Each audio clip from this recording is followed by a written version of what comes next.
শুধু আপনার বিবেচনার উপর একটু ছেড়ে দেই। Now it is your call, it's your take. সিদ্ধান্ত আপনার। কালকে নির্বাচন, প্রশ্নের জবাবটা আপনারাই দিয়ে দেন। যদি জামাত শিবির নির্বাচিত হয়, হেরে গেছি, আপনারাও আমরাও সম্মিলিতভাবে। প্লিজ হেরে যায়েন না।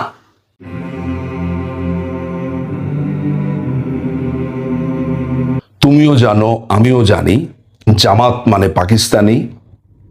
তুমিও জানো, আমিও জানি, শিবির মানে পাকিস্তানি। তুমিও জানো, আমিও জানি, সাদিক কায়ুম কিংবা এস এম ফরহাদ মানে পাকিস্তানি। আমার স্লোগান না। কিছুদিন আগে ঢাকা ইউনিভার্সিটির টিএসসি সংলগ্ন যেই মাঠ আছে বা স্থান আছে, সেইখানে আপনারা জেনে থাকবেন যে রাজাকার আলবদর যাদের বিচার হয়েছিল আন্তর্জাতিক অপরাধ ট্রাইব্যুনালে, তাদের ছবি দিয়ে শিবির একটি মেলার মতো করে এবং সেখানে বলে যে তারা বিচারিক হত্যাকাণ্ডের শিকার, ব্লা ব্লা ব্লা। এই ঢাকা বিশ্ববিদ্যালয়ে এই শাহবাগ গণজাগরণ মঞ্চ হয়েছিল।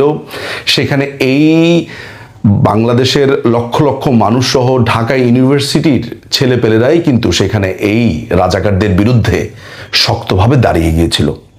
এই ঢাকা ইউনিভার্সিটিতেই যখন এই রাজাকারদের পক্ষে এই ফরহাদ এবং সাদিক কায়ুম তারা এই রাজাকারদের ছবি এনেছিল, তখন সাধারণ ছাত্র ছাত্রীরাই কিন্তু আপনার এর প্রতিবাদ করে তুমিও জানো, আমিও জানি, এই জামাত শিবির সাদিক কায়ুম ফরহাদ মানে পাকিস্তানি এই স্লোগান তুলেছিল। আপনারা জানেন যে আগামীকালকে ডাকসুর যে নির্বাচন সেটি অনুষ্ঠিত হতে যাচ্ছে, এবং এও জানেন যে বাংলাদেশ আওয়ামী লীগের বা আওয়ামী লীগ সমর্থিত বা ছাত্রলীগ সমর্থিত অর্থাৎ এই রাজনৈতিক বলয়ের কেউই এই নির্বাচনে অংশগ্রহণ করছে না। 5ই আগস্টের পরের পরিস্থিতি আপনারা জানেন। ফলে আপনাদেরকে আমি নতুন করে কোনো কিছু বলবো বা আপনাদেরকে তথ্য দিব, সেটা আমার মনে হয় না এটার কোনো প্রয়োজন এই মুহূর্তে রয়েছে। আমি সত্যি কথা বলতে যে এখানে কারা দাঁড়িয়েছে, কার কি ট্র্যাক রেকর্ড, কোন কোন সংগঠনের কারা কোন পদপ্রার্থী, সত্যি কথা বলতে আমি কমপ্লিটলি এটাকে ইগনোর করেছি এবং এক ধরনের অনীহা আমার কাজ করেছিল। নিউজ ফিডে যা আসে, ভেসে আসে, যতটুকু দেখতে পাই, বুঝতে পারি, সেগুলো দেখে যাচ্ছিলাম। ঢাকা ইউনিভার্সিটির ছাত্রছাত্রীদের উদ্দেশ্যে আমার কয়েকটা কথা বলার আছে। নেওয়া, বিবেচনা করা এবং না করা সেটা সম্পূর্ণ তাদের ব্যাপার। বাংলাদেশ আওয়ামী লীগের রাজনীতি, বাংলাদেশ আওয়ামী লীগ, তার সংগঠন বা তার সহযোগী সংগঠন একটি বিষয়।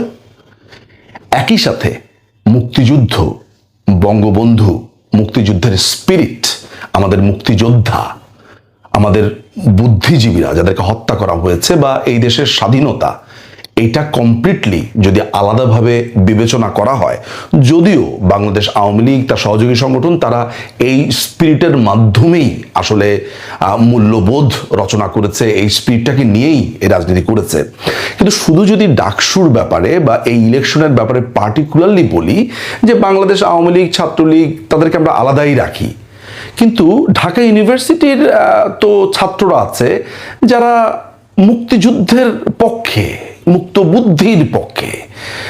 যদি বাংলাদেশ আওয়ামী লীগকে তারা পছন্দ নাও করে, ছাত্রলীগ পছন্দ নাও করে, যদি আমি কোনো স্টুডেন্ট, ছাত্রছাত্রীর কথা ধরি, মুক্তিযুদ্ধের সাথে তো তাদের কোনো বিরোধ নেই। একটা বড় অংশ বাংলাদেশের এই ইউনিভার্সিটির একটা বড় অংশ কিন্তু মুক্তিযুদ্ধের পক্ষে, মুক্ত বুদ্ধির পক্ষে। তারা সারা পৃথিবী দেখছে, তারা পৃথিবী কি হচ্ছে না হচ্ছে, বাংলাদেশের ইতিহাস তারা জানে। ফলে আমিও সেই যে ঔদ্ধত্য দেখাতে যাব যে একেবারে সবকিছু তাদেরকে বোঝানোর চেষ্টা করব, ওইরকমও কিন্তু আমার কোনো ইচ্ছা নেই। কারণ এখনকার যারা স্টুডেন্টরা আছে, আমরা বয়সে বড় হতে পারি, আমরা বলছি, পড়ছি, তারা হয়তো অনেক কিছু আমাদের কাছে জানতে আসতে চাইলেও আমরা মনে করি যে তারা ভালোই বোঝে, খারাপ বোঝে না। তো সেই জায়গা থেকে এই আর্জটুকু বা এই চাওয়াটুকু কি আপনাদের কাছে খুব বেশি হয়ে যায় যে আপনারা মুক্তিযুদ্ধের পক্ষে যারা আছে তাদের আপনারা একটু নির্বাচিত করুন? আমরা সবসময় বলি যে যে বাংলাদেশের মুক্তিযুদ্ধটা, বাংলাদেশের এই যে যোদ্ধাদের এই 30 লক্ষ প্রাণের আত্মত্যাগ, 2 লক্ষ নারী বা তারও বেশি নারীদের যে আত্মত্যাগ, শরণার্থী, সেগুলো সবকিছু আপনারা বলেন যে হ্যাঁ বাংলাদেশ আওয়ামী লীগ এটা নিয়ে ব্যবসা করে, এইটা এই করে সেই করে, তারা মুক্তিযুদ্ধ নিয়ে ব্যবসা করে। তাহলে একটিবারের জন্য আপনারা এটা প্রমাণ করে দেন, এইটা দেখান যে বাংলাদেশ আওয়ামী লীগ ছাড়াও আপনারা মুক্তিযুদ্ধ, তারপরে হচ্ছে যে যারা বাংলাদেশের পক্ষে, যারা মুক্তিযুদ্ধের পক্ষে, তাদেরকে আপনারা নির্বাচিত করতে পারেন। এই যে সাদিক কাইয়ুম এবং এস এম ফরহাদ, তাদেরকে পাকিস্তানি আপনার প্রতিদ্বন্দ্বী বলে এই যে টোকাই ইলিয়াস সে পরিচয় করিয়ে দিয়েছে এবং গর্ব সহকারে বলছে যে ও পাকিস্তান পন্থীদের সে ক্যান্ডিডেট। তো ঢাকা ইউনিভার্সিটি কি পাকিস্তানপন্থী ক্যান্ডিডেট বা একটা জামাত শিবিরের ছেলেকে নির্বাচিত করবে ডাকসু ইলেকশনে? ওয়েল, 5ই অগাস্টের পরে অনেক কিছু দেখেছি, অনেক কিছু, মানে শেষ পর্যন্ত যেটা দেখেছি সেটা হচ্ছে যে কবরের থেকে লাশ উঠিয়ে সেই কবরের লাশকে নির্যাতন এবং পুড়িয়ে দেওয়া। অর্থাৎ বলে না যে ইমিউনিটি সিস্টেম শক্ত হয়ে যায়, অর্থাৎ আপনি খারাপ খেতে খেতে আপনার পেট ব্যথা হবে না, মানে আপনি খারাপ পরিবেশে থাকতে থাকতে থাকতে থাকতে আপনি ওইটার সাথে অভ্যস্ত হয়ে যান। ওই যে ট্যানারির পাশে যারা থাকে তাদের ওই চামড়ার গন্ধে প্রথম সময় তারা থাকতে পারে না, টিকতে পারে না, একটা সময় তাদের কাছে এইটাই একটা স্বাভাবিক গন্ধ হয়ে যায়। তাহলে আমাদের ব্যাপারটা যদি এমন হয়ে যায় যে 5ই অগাস্টের পরে আপনার বিস্ময়ের ক্ষমতা নষ্ট হয়ে গেছে, জামাত শিবিরকেই আপনি সাধারণ একটা ঘটনা হিসেবে দেখছেন, মুক্তিযোদ্ধাদেরকে অপমান করা হবে, মুক্ত বুদ্ধিকে অপমান করা হবে, বঙ্গবন্ধুকে অপমান করা হবে, মুক্তিযোদ্ধাদেরকে পেটানো হবে, জুতা পেটা করা হবে, জুতার মালা দেওয়া হবে, এটা যদি আপনার কাছে মনে হয় এটা তো একটা স্বাভাবিক প্রক্রিয়া, দেন আপনাদেরকে আমার কিছু বলার নাই। আমি সুনির্দিষ্টভাবে বলবো না যে অমুককে জিএস পদে ভোট দেন, অমুককে সাধারণ সম্পাদক পদে ভোট দেন, আমি সেই সব প্রশ্ন আমি বলবো না। আমার চাওয়াটা খুব সিম্পল ঢাকা ইউনিভার্সিটির স্টুডেন্টদের কাছে, সিম্পল মানে খুবই সিম্পল। আমার একটা আর্জ শুধু এইটার পেছনে, যদি আমাকে কেউ সামান্যতম ভালোবেসে থাকেন, যদি আমার প্রতি একটু ভালো লাগা তৈরি হয়, কিংবা আমার প্রতি খারাপ লাগা আছে কিন্তু আমার বক্তব্যের প্রতি তার কোনো ধরনের দুর্বলতা আছে, যে মনে হয় যে না, লোকটা একটা যৌক্তিক কথা বলছে, যৌক্তিক কথা বলবার চেষ্টা করছে, লড়াই করছে, আমি কিন্তু আপনাদের শত্রু না।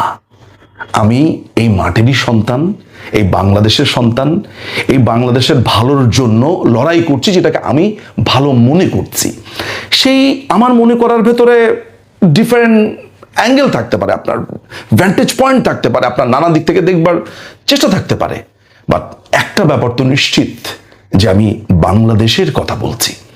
আমি কি ঢাকা ইউনিভার্সিটির ছাত্রছাত্রীদেরকে এটা স্মরণ করিয়ে দিতে পারি যে এই শিবির ছানারা, এই জামাতি পোনারা আপনাদেরকে বছরের পর বছর বলেছে রাজনীতি চলবে না, এখানে কোনো ধরনের রাজনীতি করা যাবে না, ছাত্র নিষিদ্ধ। পরবর্তী সময় আপনারা দেখেননি যে এইখানে এই জামাতির এই গুপ্ত রাজনীতি করেছে? দেখেননি যে হিজবুত তাহরির ছেলেপেলেরাই এখানে শেষ পর্যন্ত রাজনীতি করেছে? অর্থাৎ তারা আওয়ামী লীগ, বিএনপি বা সমাজতান্ত্রিক দল, ছাত্র ফেডারেশন, এইসব ছেলেপেলেদেরকে হটিয়ে দিয়ে ওই যে গুপ্ত লুঙ্গির তলে রাজনীতি করেছে, তারাই উদ্ভাসিত হতে চায়। আপনারা কি এই জামাত শিবিরকে এই ক্যাম্পাস দখল করতে দেবেন? এটা নিঝুম মজুমদারের আর্জ না। আমি এর আগেও বলেছি, 5ই অগাস্টের আগে, যে আপনারা যে কি করতে যাচ্ছেন ভাইয়েরা বোনেরা, আপনারা জানেন না, পস্তাবেন। এখন আপনারা যত ইগোসেন্ট্রিক হন না কেন, ইগো ধরে রাখেন না কেন, না যা করেছি ঠিক করেছি, আমি জানি আপনারা বাংলাদেশের এই অবস্থা দেখে ভেতরে ভেতরে মরছেন, অনেকেই কষ্ট পাচ্ছেন যে কি করলাম, কেন করলাম। ঢাকা ইউনিভার্সিটি যদি জামাতে ইসলামী দখল করতে পারে, শিবির দখল করতে পারে, ইতিমধ্যে আপনাদের যে উপাচার্য, ও হচ্ছে একটা আস্ত শিবির। একসময় সে হিজবুত তাহরিরি করতে, হিজবুত তাহরির শিবির, এগুলোর মধ্যে কোনো পার্থক্য নেই, ডিফারেন্ট মোড়কে ডিফারেন্ট নামে এরা অপারেট করছে। আপনারা তো বাংলাদেশের বলা হয়ে থাকে সর্বোচ্চ বিদ্যাপীঠ ঢাকা ইউনিভার্সিটি। আমার দ্বিমত, অমত, সমত অনেকের এটা থাকতে পারে, অনেকে বলবে না অমুক ইউনিভার্সিটি তমুক ইউনিভার্সিটি, সবকিছু ছাপিয়ে সর্বজনভাবে একটা ধারণা তো আছে যে ঢাকা ইউনিভার্সিটি বাংলাদেশের সর্বোচ্চ এবং শ্রেষ্ঠ বিদ্যাপীঠ। তো এই সর্বোচ্চ এবং শ্রেষ্ঠ বিদ্যাপীঠের ছাত্র ছাত্রীরা যদি জামাতকে বা জামাতপন্থী প্যানেলকে নির্বাচিত করে, এই লজ্জা আপনারা কিভাবে লুকাবেন সেটা আরেকটা ফিলোসফিক্যাল প্রশ্ন। কষ্ট, বিষণ্ণ, হায় হায় কি হলো, এগুলো পরের ব্যাপার। কিন্তু আপনি নিজে ক্যাম্পাসে যেতে পারবেন তো? ক্যাম্পাসে টিকতে পারবেন তো? নাকি আপনার পুরো শরীরের রগ জুড়ে লোহার অ্যাঙ্গেল লাগাতে হবে যেটা রগটা কেটে না দেয়? ওইটাও বলছি না যে রগের প্রসঙ্গ আসলে আপনি তো বলবেন না শিবির রগ কাটে, এটা নিয়ে নানান ধরনের কথা বলবেন। আমি যেটা বোঝাতে চাচ্ছি যে এই ভয়ঙ্কর রকমের এক্সট্রিম সংগঠন যারা এই ঢাকা ইউনিভার্সিটিতেই একসময় যাদের বাপদাদারা, এই পাকিস্তানি বাপদাদারা হত্যা করেছিল, এই রোকেয়া হলে বলেন বা বিভিন্ন হলে বলেন, তৎকালীন ইকবাল হল হত্যাকাণ্ড চালিয়ে ছাত্রছাত্রী শিক্ষক হত্যা করেছিল, তাদেরই চেলাদেরকে আপনারা যদি ভোট দিয়ে নির্বাচন করেন, এই দায় আপনাদের।